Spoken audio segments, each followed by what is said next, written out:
No intenté recrear una civilización que, según nos dicen, nunca existió.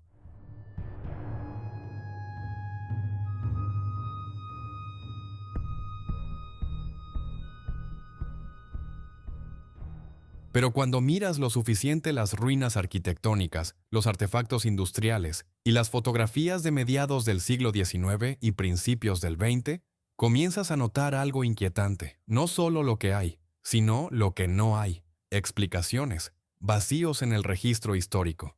Y entonces me golpeó algo realmente desagradable. La historia que nos contaron sobre la vida cotidiana en el siglo XVIII no coincide con las huellas físicas. No coincide con los edificios que aún están en pie. No coincide con la infraestructura que todavía encontramos bajo nuestras calles.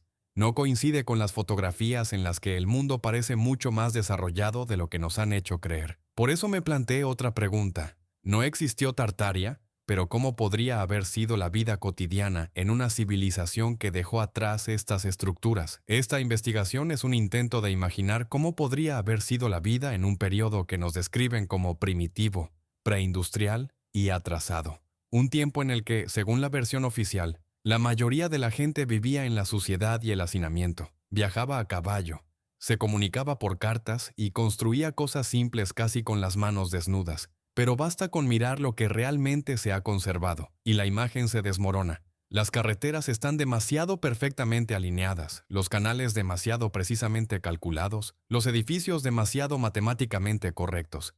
En lugar de una lucha primitiva, emerge algo diferente, un movimiento coordinado. En lugar de aislamiento, conexión. En lugar de simplicidad, sistemas que de alguna manera hemos olvidado reconocer. Entonces, ¿cómo era la cotidianidad en este mundo olvidado? ¿Qué hacía la gente cada día? ¿Cómo se movían, trabajaban, comerciaban, vivían dentro de espacios que parecen diseñados para tareas que ya no entendemos? El narrativo oficial comienza a derrumbarse en el momento en que simplemente haces estas preguntas. Imagina que te despiertas al amanecer en una ciudad de Tartaria, no en un cuento romántico sobre la antigüedad, sino en esos mismos espacios físicos que aún se pueden ver. Un edificio de apartamentos de varios pisos, masivo. Techos de altura inimaginable, de 4 a casi 5 metros. Desde el punto de vista de la calefacción, esto parece absurdo. Ventanas tan altas que dan la sensación de que fueron hechas para gigantes o para algo más. Demasiada luz, circulación de aire demasiado pensada, surge claramente la idea de distribución de flujos. Luz, aire, presión. Te levantas en una habitación con molduras y cornisas de tal complejidad que un maestro moderno necesitaría meses para reproducirlo a mano. El yeso se extiende en líneas suaves, como agua congelada. Patrones geométricos se repiten con precisión matemática, no en un barrio, ni siquiera en una ciudad. Miles de edificios, decenas de ciudades, varios continentes, y en todas partes las mismas soluciones, como si siguieran un principio único. Al mismo tiempo se nos pide que creamos que todo esto fue construido por contratistas independientes, cada uno por su cuenta, sin una escuela común y sin un diseño central. Y todos casualmente llegaron al mismo resultado. Pregúntate, ¿cómo es posible? La luz matutina entra por las ventanas no al azar, sino como si estuviera calculada. Su posición no parece casual. Está coordinada con los ángulos del sol, los cambios estacionales, con cómo el día se mueve por la fachada en diferentes épocas del año. El edificio en sí parece orientado hacia fuerzas naturales, viento, sol, movimiento del agua, algo que los hogares modernos a menudo ni siquiera intentan.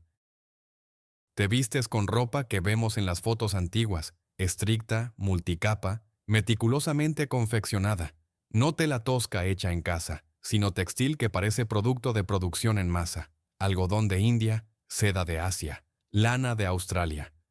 Y todo esto disponible no solo en las capitales, sino en ciudades provinciales a miles de kilómetros de los lugares de producción. Y los suministros parecen demasiado regulares, como si los bienes viajaran por redes de distribución mucho más complejas que simples carretas y yuntas de caballos. De esto surge una pregunta casi inevitable. ¿Qué infraestructura hacía posible todo esto?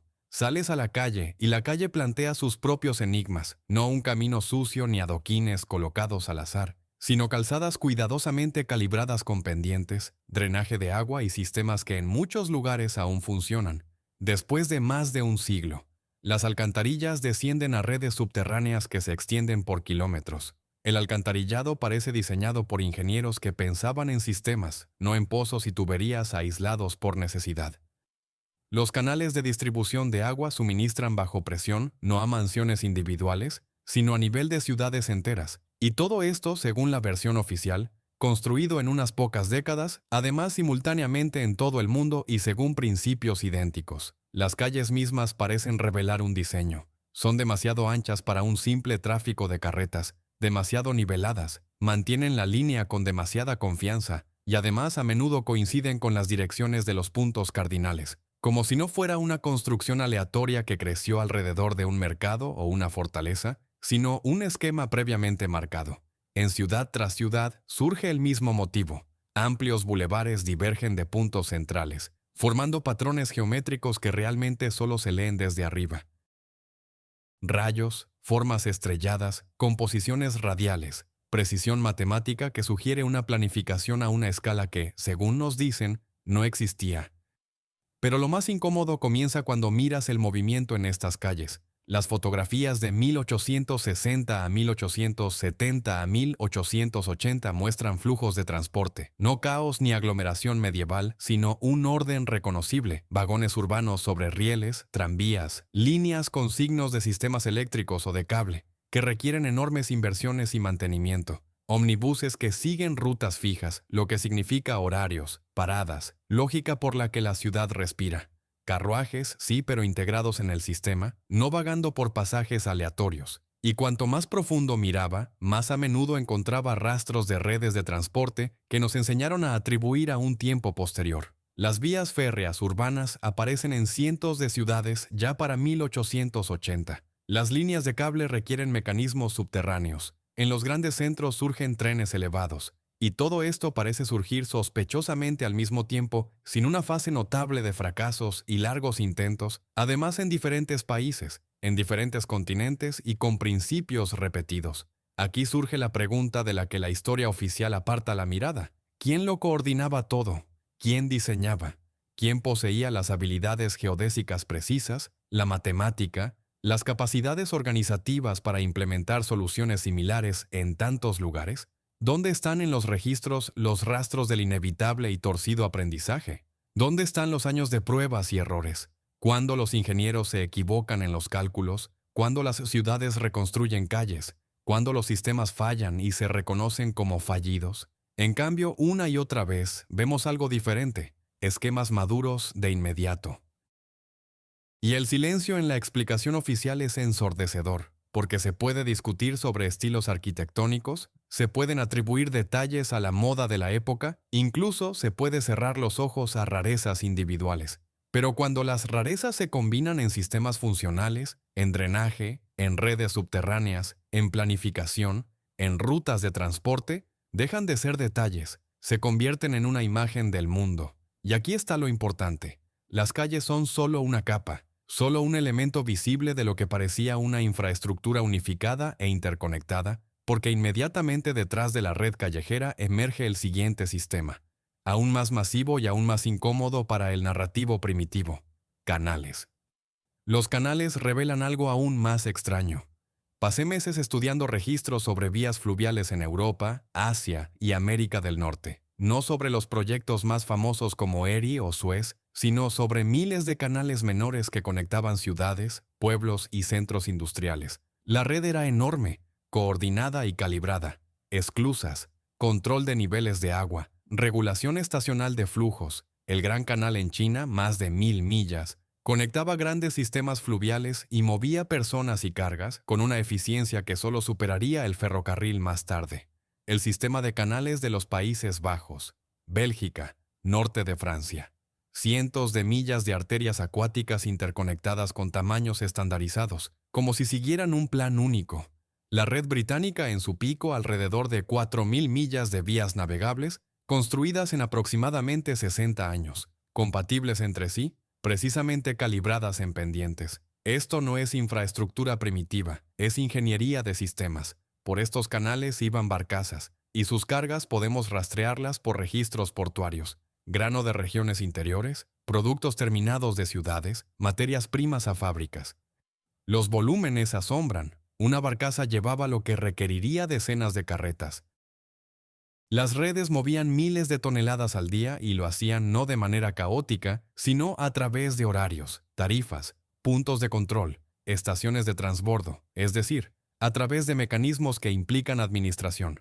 Y aquí está la parte más extraña. Mantener tal red es increíblemente complejo. Gestión de niveles de agua en cientos de millas, sincronización de esclusas para el paso de barcos, estaciones de bombeo que elevan el agua, sistemas de embalses y reservas que compensan fluctuaciones estacionales. ¿De dónde vino la experiencia? ¿Cómo se extendió tan rápido? ¿Por qué en el registro histórico casi no hay periodo de transición cuando las tecnologías nacen en agonía? En cambio, vemos soluciones listas que aparecen casi simultáneamente. Este patrón se repite con una precisión alarmante y detrás de los canales, detrás de las calles, emerge otro sistema. Corredores comerciales terrestres que a menudo nos describen como caminos primitivos de mercaderes, pero en realidad parecen magistraturas organizadas de movimiento. El camino de la seda no es una carretera, sino una red de rutas con estaciones, fuentes de agua, lugares de descanso colocados a intervalos determinados. No paradas aleatorias, sino infraestructura. En archivos rusos se mencionan caravanas cruzando Asia Central, cientos de camellos, bienes por valor de fortunas enteras, movimientos según horarios que requieren coordinación a 1000 kilómetros. Esto no son mercaderes errantes, son empresas operando dentro de sistemas establecidos, y las estaciones a lo largo de las rutas plantean preguntas. Caravanserais de Persia, Asia Central, Turquía. Complejos enormes con patios capaces de acomodar cientos de personas y animales. Agua, almacenes, muros, elementos defensivos y repetibilidad de soluciones, como si existieran estándares arquitectónicos distribuidos por imperios enteros. Dentro, rastros de comercio, bienes chinos en mercados europeos, productos europeos en ciudades asiáticas, productos africanos pasando a través de redes que por nivel de organización no encajan en la explicación habitual, y entonces el problema de la coordinación se vuelve casi insoluble. ¿Cómo sincronizar el movimiento a través de continentes sin medios de comunicación modernos? ¿Cómo establecer estándares comerciales, intercambio de monedas, ejecución de contratos a través de barreras lingüísticas y culturales? ¿Cómo transportar cargas valiosas a través de múltiples jurisdicciones sin un centro único que lo mantenga todo? La versión de que esto se organizó orgánicamente por sí solo comienza a desmoronarse al primer análisis atento, y luego aparece un tema en el que muchos historiadores dejan de escuchar: dirigibles. Aquí las pruebas se vuelven demasiado incómodas para la historia oficial. Pero los registros existen. Patentes de dirigibles y aerostatos a mediados del siglo XVIII, informes periodísticos sobre espectáculos aéreos, revistas de ingeniería discutiendo tracción, producción de gas, navegación, fotografías donde se ven estructuras similares a mástiles de amarre, postes altos en edificios, puntos de fijación, plataformas elevadas. No afirmo que flotas enormes volaran sobre las ciudades. No hablo de comercio aéreo regular. Pero el conjunto de signos se parece más a experimentos, desarrollo y aplicación limitada de aviación ligera, y luego una extraña desaparición de esta línea del narrativo masivo.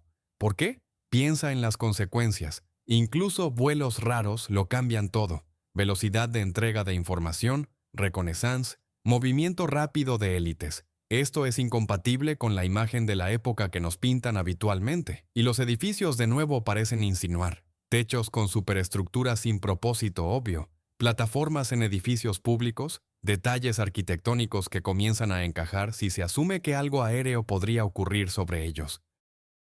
Y lo más insidioso, una vez que lo ves, ya no puedes dejar de verlo.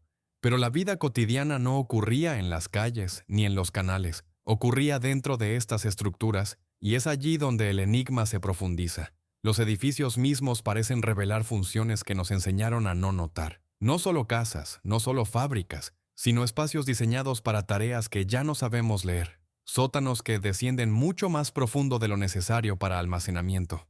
Cámaras subterráneas multinivel con arcos de ladrillo, drenajes pensados y extraños lugares de fijación, como si allí hubiera equipo. La versión oficial los llama bodegas o espacios de fundación, pero la ingeniería es demasiado intencional. Cámaras herméticas, paredes calculadas para presión, nodos de conexión de tuberías que van a quién sabe dónde. Los pisos principales también dejan rastros de sistemas integrados que o bien removimos o olvidamos para qué servían. Cavidades en las paredes demasiado grandes para comunicaciones ordinarias, pozos verticales que pasan a través de varios niveles, patios centrales con vidriado superior. Sí, se pueden llamar pozos de luz, pero la precisión de ejecución insinúa que servían no solo para luz. Los pisos superiores plantean otra pregunta: ¿por qué la altura de los techos disminuye a medida que subes? ¿Por qué la ventilación parece más compleja de lo requerido para simplemente airear? ¿Por qué en los techos se encuentran elementos que parecen orientados a líneas astronómicas, observación, medición, fijación? Y por todas partes, ornamento. Pero no parece decoración aleatoria, sino estructuras matemáticas repetidas, progresiones geométricas, motivos simbólicos, patrones que se hacen eco entre ciudades y continentes. Nos dicen, es estilo. Pero el estilo no explica la precisión, la repetibilidad y cómo soluciones idénticas surgieron en lugares que, según la lógica oficial, deberían haberse desarrollado de manera dispersa.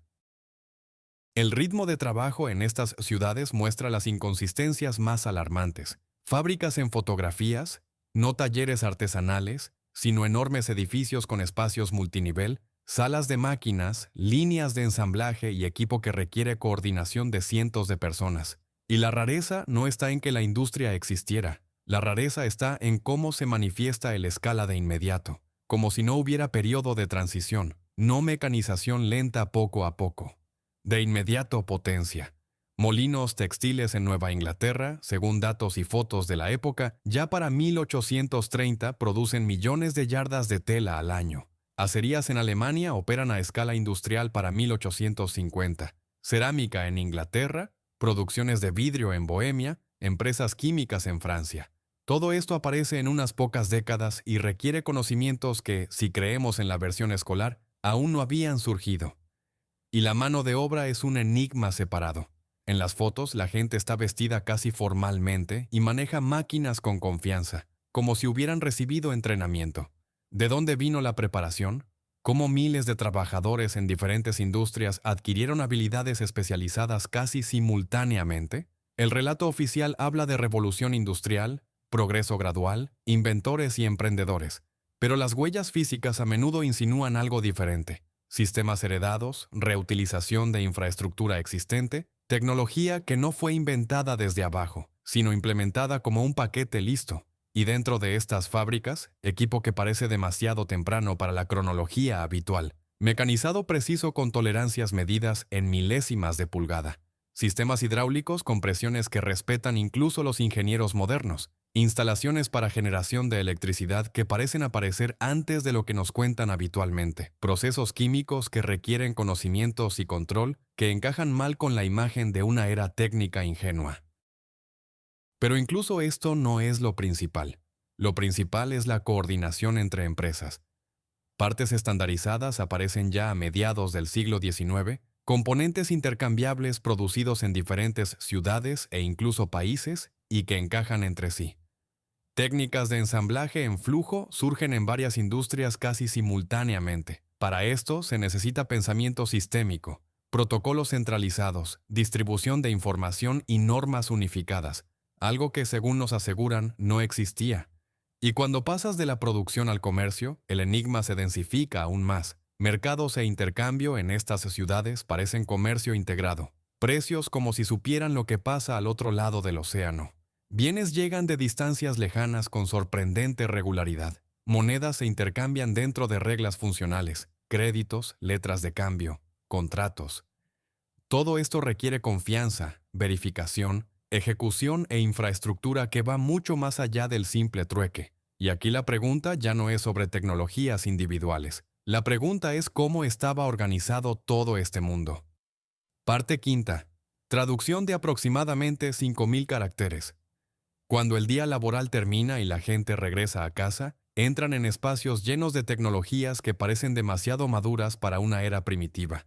En las casas, iluminación a gas que requiere redes de distribución subterráneas, fontanería conectada a un sistema de suministro bajo presión, calefacción con regulación de temperatura, ventilación que no solo airea, sino que gestiona la calidad del aire. Todo esto en palabras debería ser tosco y temprano, pero en ejecución recuerda soluciones de ingeniería con las que la construcción moderna a veces no puede lidiar incluso ahora. Solo la red de gas plantea preguntas pesadas. ¿Cómo distribuir gas combustible de manera segura por cientos de kilómetros de tuberías subterráneas? ¿Cómo mantener la presión en todo el sistema que sirve a miles de edificios? ¿Cómo gestionar picos estacionales de consumo? ¿Cómo prevenir fugas, explosiones, contaminaciones? Y sin embargo, para 1850 en grandes ciudades, tales sistemas ya existen como norma funcional, no como experimento ni como primera experiencia, sino como infraestructura madura que sirve a barrios enteros y poblaciones. El agua parece aún más compleja. Reservorios requieren investigaciones geológicas. Acueductos se extienden por decenas de kilómetros. Filtración utiliza procesos químicos. Distribución, presión, regulación, control de flujo, protección contra contaminación. Y de nuevo el mismo motivo. La solución aparece en diferentes ciudades y países en un corto intervalo histórico y repite los mismos principios, como si se implementaran según un esquema conocido. Incluso en el hogar se ve la coordinación. Grifos estandarizados, fijaciones, roscas, partes compatibles, como si la producción y los suministros trabajaran en un lenguaje único. Y aquí surge la imposibilidad doméstica final. ¿Cómo personas comunes con ingresos comunes podían permitirse vivir dentro de una infraestructura tan intensiva en capital? ¿Cómo sistemas que requieren mantenimiento constante, personal calificado y soporte técnico se convirtieron en cotidianidad para la clase media? La economía no cuadra si de la historia del mundo no se ha cortado alguna pieza clave. Y después de la puesta del sol, la ciudad cambia definitivamente. La iluminación callejera aparece antes de lo que se acostumbra a reconocer. No lámparas de aceite aisladas en las esquinas, sino redes organizadas con gestión central, lámparas estándar y mantenimiento. Para 1860 en grandes centros, tales redes cubren kilómetros de calles, e inmediatamente surge la pregunta sobre la fuente de energía.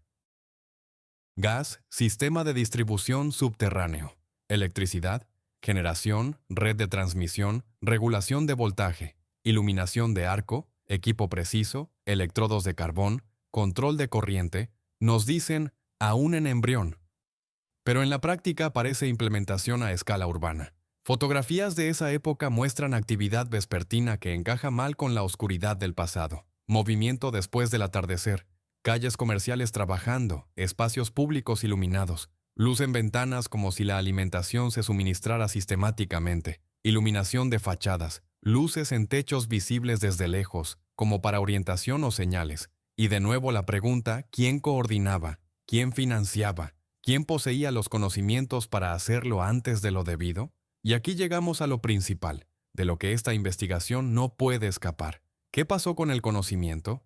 No con un invento ni con un truco aislado, sino con todo un enfoque, con la capacidad de pensar la ciudad como un organismo único, con la habilidad de organizar el movimiento de personas, distribución de recursos, infraestructura, comercio a nivel intercontinental. La brecha se ve bruscamente. En revistas de ingeniería de los 1880 se discuten hidráulica, aplicación de presión atmosférica, esquemas de distribución de energía.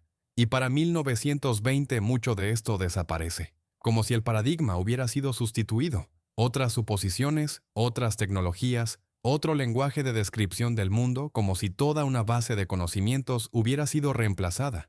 Lo mismo se ve en la construcción. Edificios del siglo XIX demuestran métodos y calidades que hoy a menudo es imposible repetir económicamente, no porque no tengamos herramientas, sino porque se ha perdido la comprensión sistémica de materiales, construcciones, diseño integrado. La infraestructura lo revela especialmente duro. En excavaciones nos topamos con redes que no sabemos explicar. Al demoler encontramos nodos mecánicos cuyo propósito se pierde. Al estudiar sistemas de agua vemos un nivel de ingeniería difícil de reproducir. Esto no era una línea de lo primitivo a lo moderno. Se parece más a conocimiento que existió y que luego se olvidó. ¿Por qué sucede así? ¿Por qué se abandonan soluciones eficientes? ¿Por qué redes coordinadas se reemplazan por fragmentadas? El narrativo oficial no responde porque niega la misma formulación de la pregunta. Nos es más conveniente creer en un progreso continuo, donde cada generación solo añade. Pero las huellas físicas lo contradicen. Intenta imaginar la vida en el momento de la transición. Creces en una ciudad donde los sistemas funcionan, donde la infraestructura parece una parte natural del orden, y luego ves cómo la desmantelan, simplifican, olvidan. Canales se abandonan por ferrocarriles. Redes de gas se reemplazan por otras y a menudo menos sostenibles soluciones. Arquitectura integrada se desplaza por construcción estandarizada. En fuentes tempranas del siglo XX aparecen quejas sobre deterioro de servicios, nostalgia por tiempos mejores, menciones de posibilidades que aún recordaban personas vivas, pero que ya se volvían inaccesibles. Estas voces es más fácil atribuirlas a romanticismo, y así la memoria se borra. Y luego ocurre lo que siempre ocurre con el olvido acelerado. En una o dos generaciones ya no recordamos lo que heredamos. Miramos la infraestructura y decimos, esto lo hicimos nosotros. Vemos lo complejo y lo llamamos primitivo. Vemos coordinación y nos convencemos de que surgió por casualidad, pero los rastros permanecen. Si sabes dónde mirar, edificios aún no remodelados hasta ser irreconocibles, redes subterráneas expuestas por construcciones, canales legibles en fotos del terreno, terraplenes ferroviarios demasiado rectos para pruebas y errores, planificaciones de calles en las que la geometría es visible incluso sin mapa y el patrón es el mismo. Lo que se ha conservado a veces parece más avanzado que lo que vino a reemplazarlo. Esto no es nostalgia ni romanticismo. Son signos medibles, visibles de que la historia del progreso lineal al menos no es completa. Comencé esta investigación pensando que simplemente describía la cotidianidad del siglo XIX, pero cada archivo, cada fotografía, cada medición de edificio lo convertía en un enigma más profundo. ¿Cómo era la vida en ciudades que llamamos Tartarias? A juzgar por los rastros, más coordinada, más compleja y más conectada de lo que admite la versión oficial. La gente se movía dentro de sistemas que apenas entendemos. Trabajaba con tecnologías que hemos olvidado reproducir. Vivía en espacios cuyo propósito hemos dejado de reconocer. Y luego algo cambió. No de un golpe, ni por una catástrofe en un día, sino sistemáticamente y consistentemente. El conocimiento se fue, las redes se desmantelaron, la comprensión del todo desapareció. Y entonces queda la pregunta, ¿no existió este mundo? Los rastros son demasiado físicos para simplemente ignorarlos. Queda otra pregunta, ¿por qué insistimos tanto en no querer verlo? ¿Por qué reconocer que en el siglo XIX podrían haber existido sistemas más complejos amenaza nuestra imagen de la modernidad? ¿Qué exactamente protegemos aferrándonos a un esquema conveniente donde el pasado necesariamente debe ser más débil que el presente? Y aún más inquietante, ¿qué más hemos olvidado?